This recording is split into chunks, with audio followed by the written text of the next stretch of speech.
ನಮ್ಮ ಚಾರ್ಮಾಡಿ ಘಾಟಿ ಇಂತ ಒಂದು ಪರಿಸ್ಥಿತಿಲಿದೆ ಅಂತ ಹೇಳೋದಕ್ಕೆ ತುಂಬಾನೇ ಬೇಜಾರಾಗ್ತಿದೆ. ಕಾರಣ ತಿಳಿಸ್ಕೊಡ್ತೀನಿ, ವಿಡಿಯೋನ ಕೊನೆವರೆಗೂ ನೋಡಿ. ಈ ಸತಿ ನಾನು ಧರ್ಮಸ್ಥಳಕ್ಕೆ ಹೋಗ್ಬೇಕಾದ್ರೆ ಚಾರ್ಮಾಡಿ ಘಾಟ್ ರೂಟ್ ನ ಚೂಸ್ ಮಾಡ್ಕೊಂಡೆ. ಚಾರ್ಮಾಡಿ ಘಾಟಿಯ ಪ್ರಕೃತಿ ಸೌಂದರ್ಯನ ಮಾತಲ್ಲಿ ವರ್ಣಿಸೋದು ಕಷ್ಟ.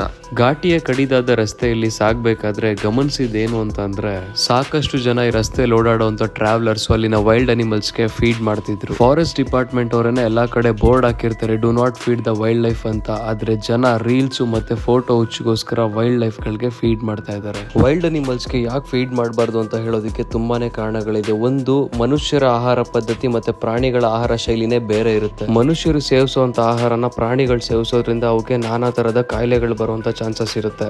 ಆಹಾರಕ್ಕೋಸ್ಕರ ರಸ್ತೆಗಳಿಗೆ ಬಂದ್ಬಿಡ್ತವೆ, ಇದರಿಂದ ಅಪಘಾತಗಳಾಗುವಂತ ಚಾನ್ಸಸ್ ಜಾಸ್ತಿ ಇರುತ್ತೆ. ಇನ್ನೊಂದು, ಈ ರಸ್ತೆಯಲ್ಲಿ ತುಂಬಾನೇ ಪ್ಲಾಸ್ಟಿಕ್ ನ ಬಿಸಾಕಿದ್ದಾರೆ, ಅದನ್ನ ಅನಿಮಲ್ ಕನ್ಸ್ಯೂಮ್ ಮಾಡುವಂತ ಚಾನ್ಸಸ್ ಜಾಸ್ತಿನೇ ಇರುತ್ತೆ. ಬರೀ ಚಾರ್ಮಾಡಿ ಅಂತಾನೆ ಅಲ್ಲ, ಯಾವುದೇ ಒಂದು ಫಾರೆಸ್ಟ್ ಏರಿಯಾ ಕಡೆ ಹೋದ್ರಲ್ಲಿ ನಾವು ವೈಲ್ಡ್ ಲೈಫ್ ಗಳನ್ನ ಫೀಡ್ ಮಾಡಬೇಡಿ ಮತ್ತೆ ಪ್ಲಾಸ್ಟಿಕ್ ನ ಎಸಿಬೇಡಿ ಅಂತ ಹೇಳ್ತಾ ಈ ವಿಡಿಯೋನ ಆದಷ್ಟು ಶೇರ್ ಮಾಡಿ ಒಂದು ಅವೇರ್ನೆಸ್ ನ ಕ್ರಿಯೇಟ್ ಮಾಡೋದಕ್ಕೆ ಹೆಲ್ಪ್ ಆಗುತ್ತೆ.